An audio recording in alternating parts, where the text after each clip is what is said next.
પરિસ્થિતિની વચ્ચે પણ તમારી મનસ્થિતિને તમારે પકડી રાખવાની છે. જ્ઞાનીનું કામ આ જ.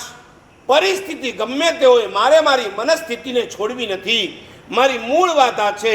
63 પ્રકારના દુર્ધ્યાન સંસારનું કારણ છે.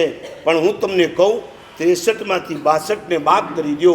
ખાલી એક જ દુર્ધ્યાનને તમે હટાવો ને તો 62 હટી જાય છે. એક અજ્ઞાન હટી જાય પછી બાકી શું રહેશે? આપણા દુર્ધ્યાન, આપણા અશુભ ધ્યાન, આ બધાના મૂળની અંદર જો કોઈ હોય તો મેં ગઈકાલે કીધું, મારો મોક્ષ અટકાવનાર દુર્ધ્યાન છે. અને દુર્ધ્યાનને અટકાવનાર બે જ ચીજ છે. નંબર 1 નેગેટિવિટીનો, એક નેગેટિવિટી, અને 2 પોઝિટિવિટીનો અભાવ છે. બે ચીજ લાવી દો.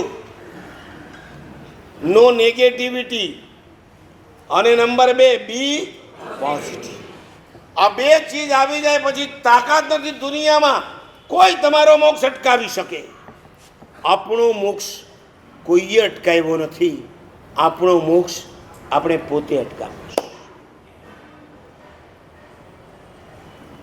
તમારી સાધના કરવામાં તમને કદાચ કોઈ અંતરાય કરી શકે, પણ તમારી સમાધિ રાખવામાં તમને કોઈ અંતરાય કરી શકે નહીં. આપણે આંગળી ચીંદણા કરતા રહીએ છીએ. આને લીધે મારે આ ન થયું, તેને લીધે મારે આ ન થયું. બધું બાજુ પર મૂકો.